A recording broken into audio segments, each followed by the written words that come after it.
You once handled the worst day of your life without your hands shaking. You drove the bleeding friend to the hospital. You signed the layoff paperwork with a steady hand. Your voice did not crack, not once. And then, 3 days later, a fork slipped out of your fingers and hit the kitchen floor, and you fell apart like the whole world had ended. Here is the strange part. That is not two different people. That is not you being strong and then you being weak. It is one system doing one job, perfectly. The size of your meltdown was never measuring the size of the fork. You know this feeling. The eerie calm when everything is actually on fire. Then the total collapse over something so small you are ashamed to even say it out loud. It is literally just a spoon. What is wrong with me? And the honest answer is nothing. Nothing is wrong with you. You just watched your own nervous system run one of the most precise survival tricks it has. So let's start with the calm, because that is the part everyone gets backwards. When a real crisis hits, the accident, the phone call, the emergency, your body does not panic. It does the opposite. It goes cold, clear, a little robotic. You get weirdly good at logistics, at steps, at the next small task in front of you. Feeling would slow you down, so your brain quietly brackets the emotion and puts it in a box. It does not delete the fear. It just decides that right now is not the time for it. And that cold, floating calm has a very specific texture. If you have ever been there, you know it is almost eerie, like you are standing slightly outside your own body, watching yourself get it done. Sarah, you have felt that exact thing, that floaty version of calm. What is that like from the inside?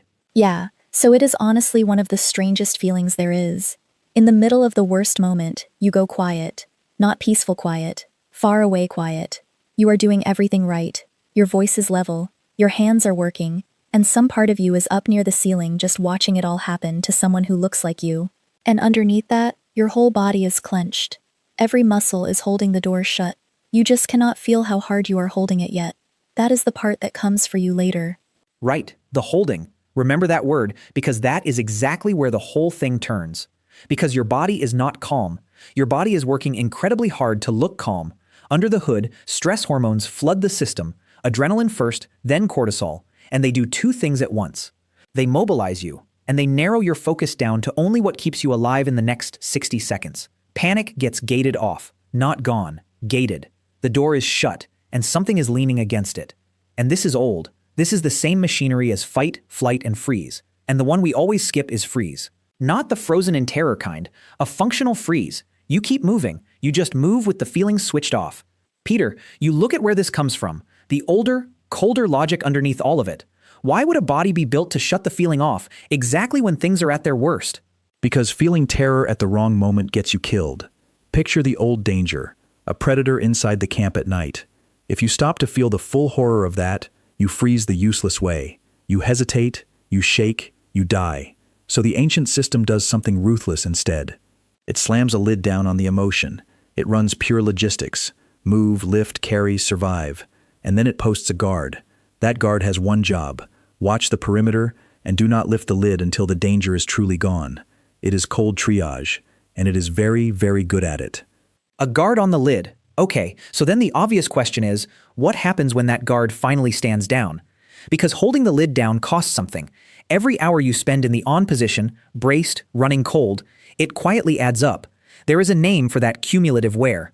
Two researchers, Bruce McEwen and Stellar, called it allostatic load, the price your body pays for staying adapted to stress, for carrying the weight in the on position for far too long.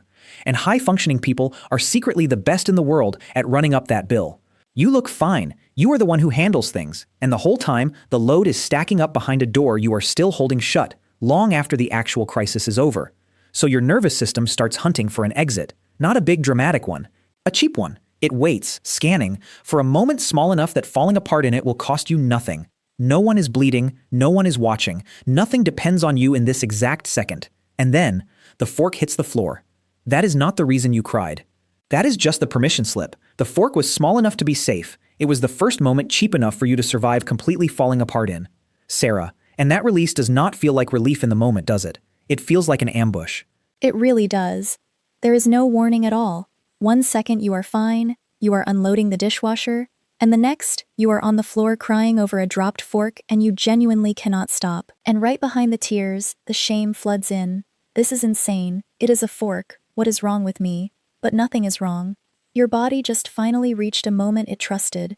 The tears were never about the fork. They are the whole storm, arriving late, the second it was safe to arrive.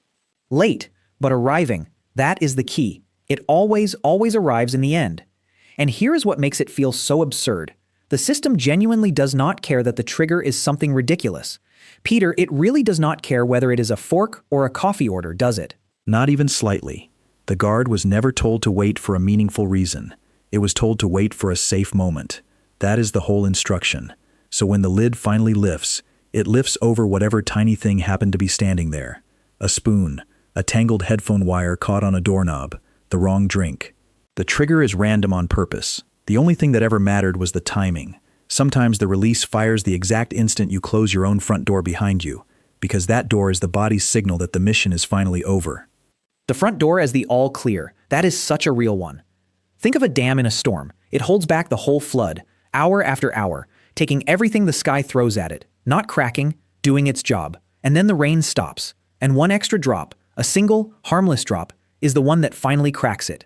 People look at that drop and say the dam was weak, but the dam was not weak. The dam was already at maximum the entire time. The drop just happened to be last. You are the dam. The disaster was the storm. The fork was the last drop.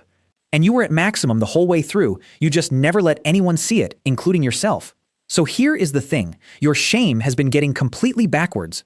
The size of your reaction was never measuring the size of the trigger. It was measuring how much you had been holding and for how long. Your calm in the disaster was not the real you being strong, while the crying was the real you being weak. They are the same you. They are the same system, doing the same job, split across time. Sarah, there is a specific kind of tiredness that comes with being that person, the one who always handles it. There is, and it goes bone deep.